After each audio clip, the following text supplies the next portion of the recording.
Olá! No vídeo de hoje analisaremos outra classe de força presente no nosso dia a dia. É uma força associada ao contato entre os objetos, uma força que em algumas situações é desejada, em outras completamente indesejada, mas pelo menos como poder quantificar fisicamente essa força? É a força de atrito, embora seja escrita no jargão da física ou referenciada no jargão da física como a fricção entre as superfícies.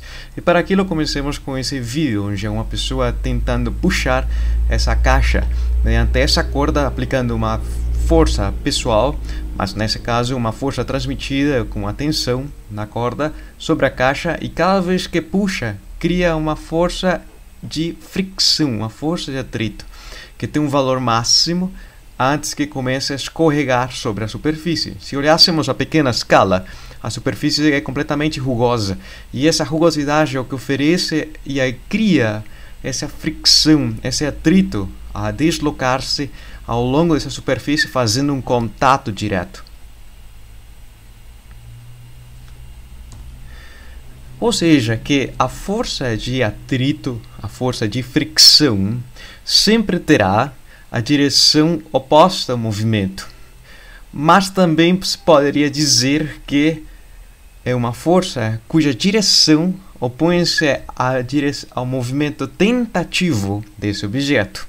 Por exemplo, essa caixa apresenta uma força oposta à direção do movimento, porque supostamente está se deslocando de esquerda para a direita, como se mostra nessa seta de deslocamento, mas também se por acaso aplica-se uma força e não tem se deslocado essa caixa, a força de atrito impede que a caixa desloque-se de esquerda para a direita e aponta, o seu sentido será contrário à direção tentativa do movimento. A escala minúscula poderia ser vista todas as rugosidades que existem em uma superfície, ou magnificando aquilo e recriando uma imagem muito mais representativa das rugosidades que estão presentes sobre as superfícies, observa-se que as superfícies não são lisas, por mais que passemos os dedos, e para nosso tato poderia ser lisa, mas numa escala minúscula isso não é exatamente o mesmo, é uma rugosidade. E essa rugosidade poderia ser quantificada macroscopicamente. É justamente a finalidade da aula de hoje. Como poder quantificar macroscopicamente essas rugosidades e como poder associar isso com a força que cria-se em contra do movimento ou em contra da tentativa do movimento, do deslocamento desses objetos que fazem contato com uma determinada superfície. Então, para aquilo, comecemos inicialmente com uma força de atrito estático. Se diz estático, pois está no equilíbrio. A palavra estático significa que o somatório de todas as forças, nesse jargão da dinâmica, anulam-se. Portanto, o objeto estará em repouso.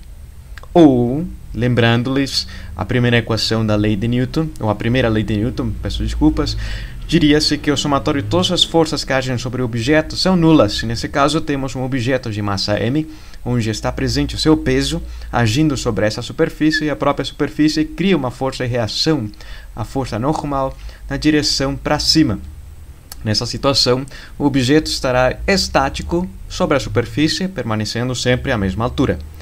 Mas se por acaso aplica-se uma força de esquerda para a direita, essa força aplicada deveria ter a vontade ou teria a capacidade de criar um movimento. Mas como a superfície não é lisa, a superfície sobre o objeto, em virtude desse contato, dessa área que estão fazendo o contato entre o objeto e a superfície, cria-se uma força de atrito, no sentido contrário à direção tentativa do movimento, fazendo que ambas forças horizontais aniquilem-se. As duas verticais já eram aniquiladas entre si. Mas se o somatório de todas as forças que agem sobre o objeto é igual a zero, se diz que o objeto permanecerá em repouso ou com velocidade constante. Nessa situação, poderíamos pensar que está em repouso, velocidade vetor nula, ou seja, que o objeto não apresenta deslocamento para nenhuma das direções possíveis. Por mais que aumente-se a força, e expressemos nessa representação a força normal e a força peso, que em si aniquilam-se, mas as forças horizontais, por mais que aumente a intensidade da força aplicada, cria-se, em relação a essa superfície, uma força de atrito que também aumenta. É como tentar ver ou puxar ou empurrar em casa um sofá muito massivo. Mas chega um bebê e tenta empurrá-lo, faz uma força pequena, ainda o sofá oferece em virtude do contato com a superfície, cria-se uma força de atrito e, portanto, o bebê não consegue deslocar o sofá. Chega uma criança de maior idade, 5 anos, 7 anos, sofá muito massivo, ainda assim fazendo uma força maior é impossível. O sofá oferece e cria, em virtude desse contato com a superfície, uma força no sentido contrário, mas com a mesma intensidade com a qual foi aplicada. E se chega uma pessoa e diz, não, vou fazer uma força gigantesca, farei. Mas nesse caso, ainda assim, uma força tão grande que ainda o objeto permanecerá em repouso, impossível de deslocá-lo. Ou seja, que a força de atrito dependerá também da força aplicada. E como poder associar, sabendo que nesses casos a velocidade é nula, como poder associar essa força de atrito à sua intensidade em relação à massa do próprio objeto? É uma pergunta interessante, porque se, por exemplo, o sofá fosse super leve, mas se tivesse uma pessoa ou 5 pessoas sentadas sobre o sofá, também resulta difícil deslocá-lo, já em virtude que existe uma força-peso gigante e a superfície reage, criando uma normal gigantesca para cima de uma alta intensidade para equiparar essa força-peso. E por mais que o sofá seja, entre aspas, leve, ou de pouca massa, e como tem sobre a superfície, sobre o sofá, 5 pessoas, o peso completo aumenta, a normal aumenta, e portanto há que fazer uma força aplicada muito maior para poder deslocar o sofá. Nessa situação, e fazendo várias experimentações em física, obtém-se que o módulo da força normal será equivalente a um coeficiente vezes a intensidade da normal. Ou seja, quanto mais intensa seja a força normal, mais intensa também será a força de atrito. Isso explica por que resulta muito fácil deslocar uma cadeira, mas é muito mais difícil deslocar a mesma cadeira, arrastá-la sobre a superfície, se estivesse sentada uma pessoa de 90 kg. A normal criada é muito mais intensa e, portanto, a força de atrito também é muito mais intensa. E esse coeficiente de atrito é uma informação que não tem dimensões, é um número sempre positivo, é um número que quantifica coletivamente as rugosidades entre dois objetos diferentes, entre a superfície e o objeto que está fazendo contato com a superfície. Esse coeficiente específico chama-se coeficiente de atrito estático, simbolizado pela letra grega minúscula μ, e nesse caso essa sub-S, o SS, como subíndice, faz alusão a ser um atrito estático, ou seja, não tem movimento algum, permanecerá sempre em repouso. Mas se por algum motivo há uma força bem gigante, e talvez nem seja tão grande essa força, mas consegue-se criar um movimento, o objeto desloca-se horizontalmente, e também existirá essa força de atrito, em virtude que permanecerá em contato com a superfície.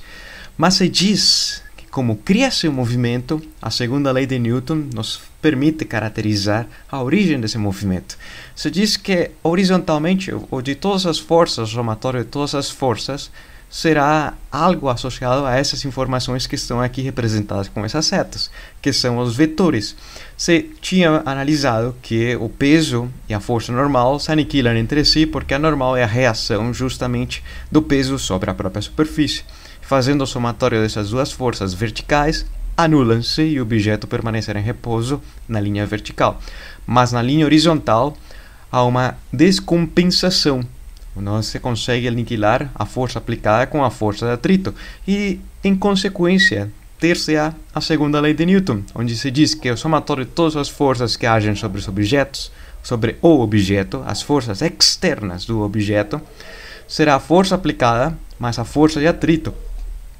Sendo vetores, mas visualmente no sentido contrário, cria-se uma aceleração desse objeto de massa m numa direção da aceleração paralela à força resultante dessas duas, sendo a força aplicada visualmente mais intensa que a força de atrito, a aceleração será na direção aonde ganhe essa força de maior intensidade, ou seja, paralela à força aplicada.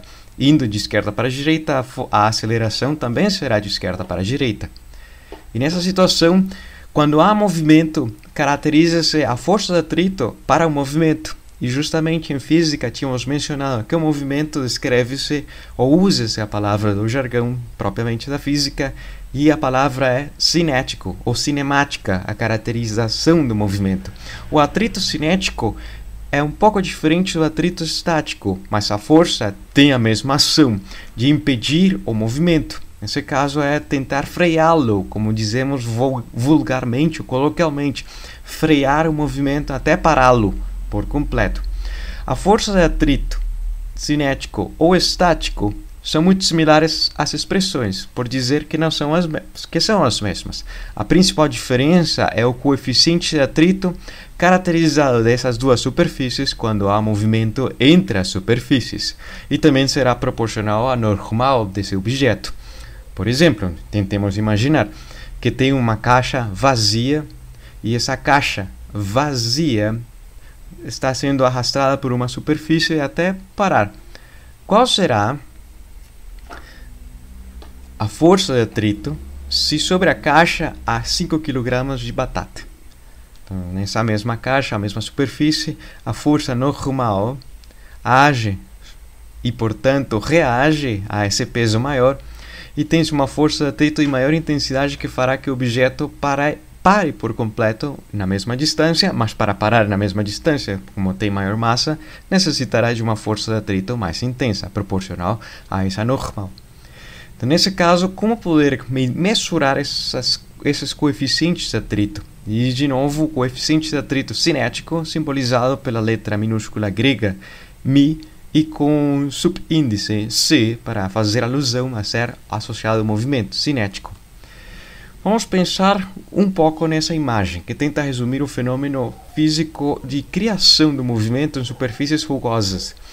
Tem-se inicialmente, na imagem A, o peso do próprio objeto e, em reação à superfície, uma força normal para cima.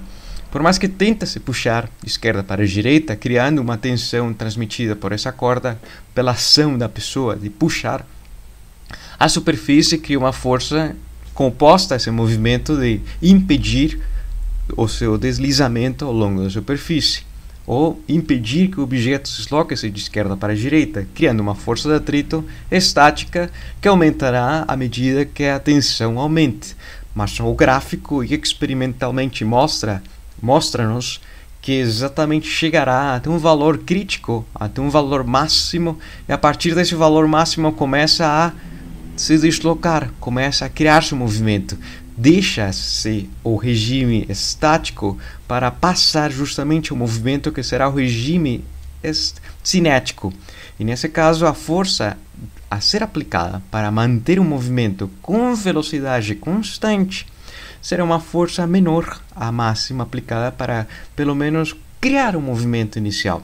Por isso que, às vezes, quando se desloca objetos massivos sobre uma superfície, há que fazer inicialmente uma força muito intensa para quebrar essa estática de estar em repouso e pô-lo em movimento. E uma vez que esteja em movimento, é um pouco mais fácil deslocá-lo se o objeto é muito massivo, como é o caso de uma cama, um sofá, ou uma caixa, ou uma geladeira.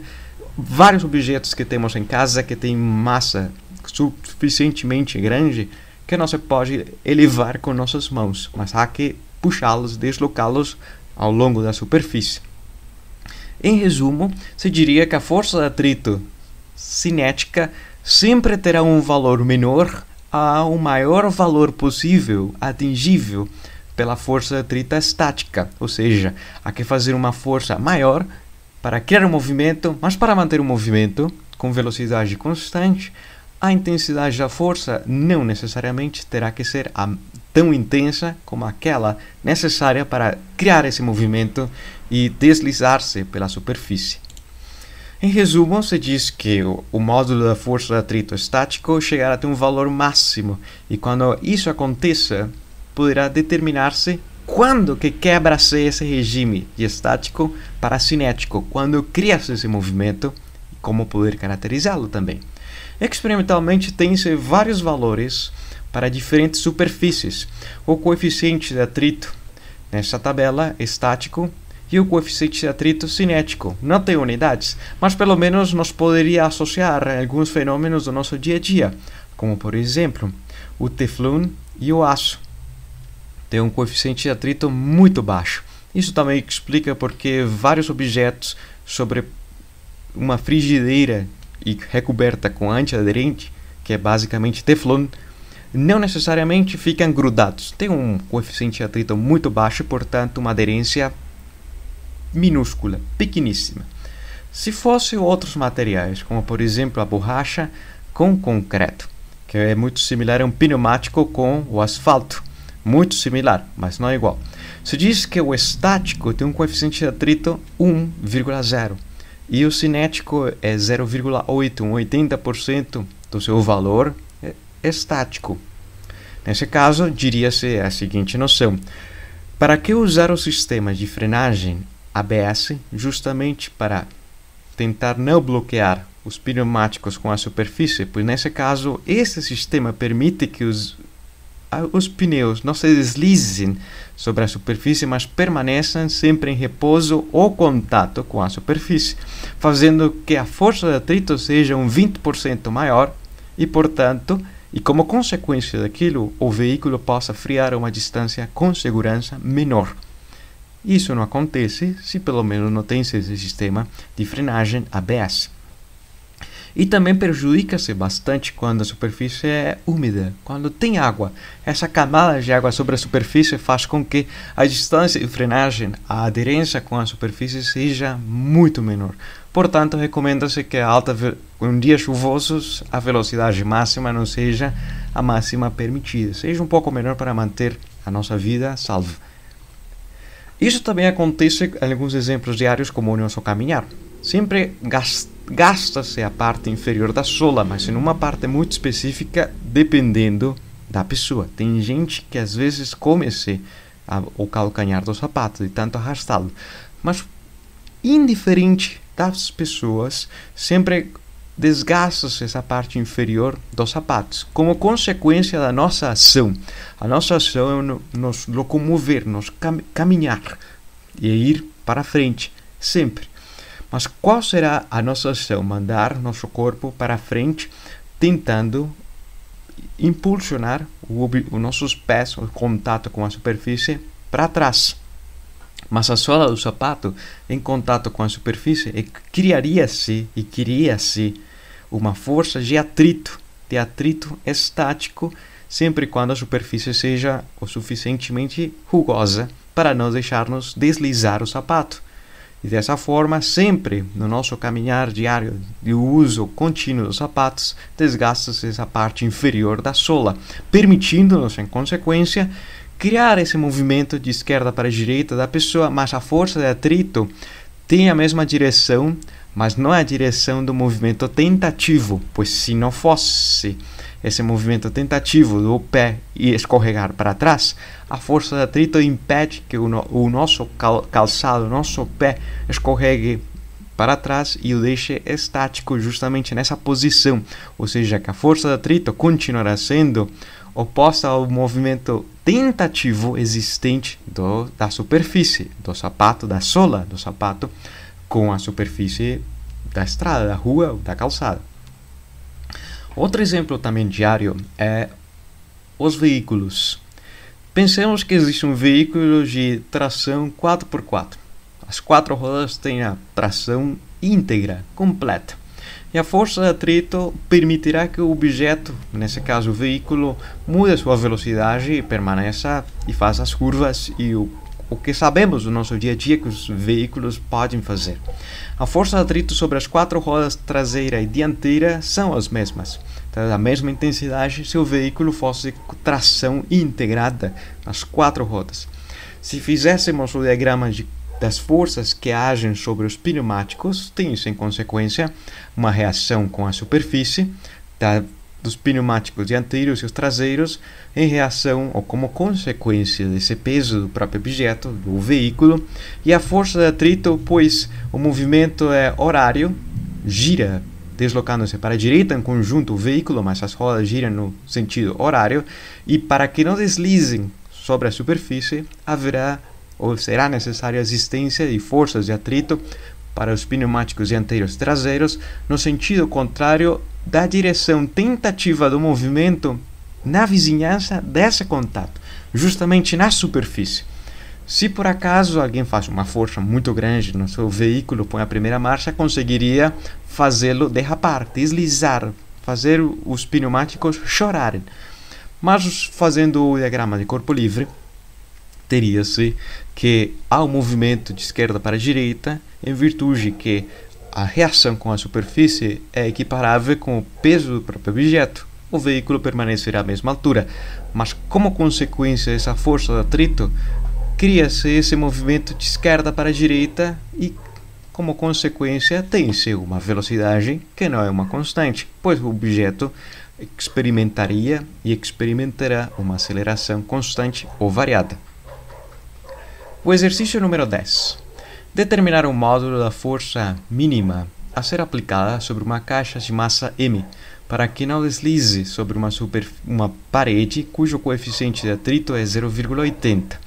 Esse exemplo é para pôr em prática o conhecimento explicado anteriormente, onde tem-se uma caixa e há uma pessoa fazendo uma força pressionando a caixa contra a superfície. Se a força de atrito entre a superfície e a caixa age no sentido contrário à direção tentativa da caixa com a superfície, nesse caso cair, será na direção para cima, opondo-se ou no sentido contrário ao próprio peso da caixa.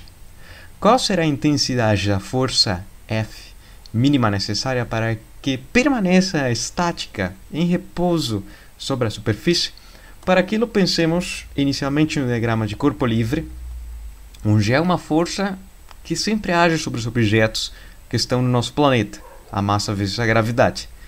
E, em consequência, existiria uma força de atrito o suficientemente intensa para que possam eliminar-se ambas forças e, portanto, o objeto permaneça na linha vertical, na mesma posição, sem deslizar, sem subir e sem descer. Pelo menos estar sempre à mesma altura. Há uma força que é a força aplicada, a força F, que a sua intensidade é a grande incógnita do problema, e é uma força de reação com a superfície que dependerá de quão intensa seja essa força F aplicada. Se fazemos o somatório das forças na vertical, tem-se que a força de atrito, agindo na direção positiva do eixo Y, e a força peso na direção negativa do eixo Y deverão aniquilar-se. Portanto, a intensidade da força de atrito será equivalente e equiparável ao peso do próprio objeto. Mediante essa equivalência, tem-se a primeira equação da dinâmica. Uma segunda vem quando analisa-se justamente o movimento ou as forças ao longo do eixo horizontal, o eixo X, representado nesse diagrama de corpo livre, o eixo horizontal, onde a força aplicada menos a normal, agindo sobre a superfície, deverão aniquilar-se. Nessa situação, tem-se que a força aplicada será equivalente à normal, ou a normal sendo equivalente justamente à força aplicada. Nesse caso, obtém-se uma segunda equação da dinâmica. E como poder associar essas duas equações com o fenômeno a ser descrito? Justamente mediante o módulo da força de atrito, pois sabe-se que o módulo da força de atrito é equivalente ao coeficiente de atrito vezes a normal, a intensidade da força normal, que age sobre o objeto que faz contato com essa superfície. Nesse caso, tem-se que a força de atrito deverá ser equivalente ao peso. A normal será equivalente à força F aplicada. E o coeficiente de atrito 0,80, o seu valor já foi fornecido. Mas com base nessa equivalência, poder-se expressar a força a ser aplicada como sendo a razão do peso pelo coeficiente de atrito. Substituindo os valores, o peso não tem informação de quanto vale a sua massa, quanto é, mas pelo menos o coeficiente 1 dividido por 0,8, Obtendo esse termo dividido por 0,8, obtém-se, em consequência,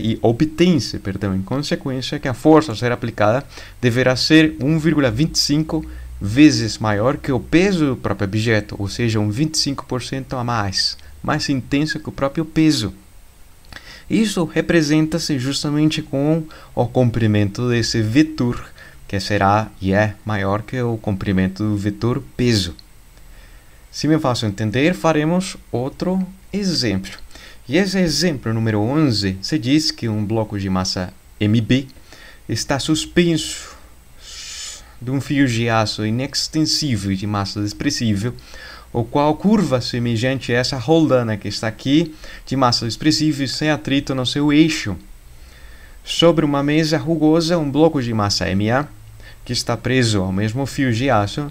Se o bloco experimenta uma força de atrito cinético, ou seja, estão em movimento ambos objetos, cinético, há movimento entre os objetos, e o objeto sobre a superfície está em movimento em relação à superfície, e esse movimento, essa força de atrito criada, caracterizada por esse coeficiente de atrito cinético, a grande pergunta é qual será a aceleração do sistema de ambos blocos.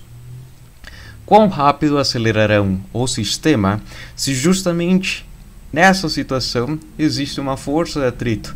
A superfície deixou de ser lisa, a ser rugosa, e como consequência dessa rugosidade, dessas irregularidades da superfície na escala minúscula, coletivamente e macroscopicamente serão caracterizadas por esse coeficiente de atrito e, em consequência, o objeto em contato com essa superfície experimentará essa força de atrito. Esse problema o resolveremos na próxima aula, mas se alguém e alguma pessoa deseja desafiar-se consigo mesmo, pôr em prática os conhecimentos vistos nessa aula, desafiem-se por 2 pontos. Quem faça a solução até a próxima aula às 7 horas da noite, ou seja, o dia de amanhã, o dia 19 de maio, esse problema valendo por 2 pontos a mais. Espero que responda, veja no vídeo e qualquer dúvida estarei a ser solícito. E com isso finalizamos a aula de hoje e nos veremos numa próxima.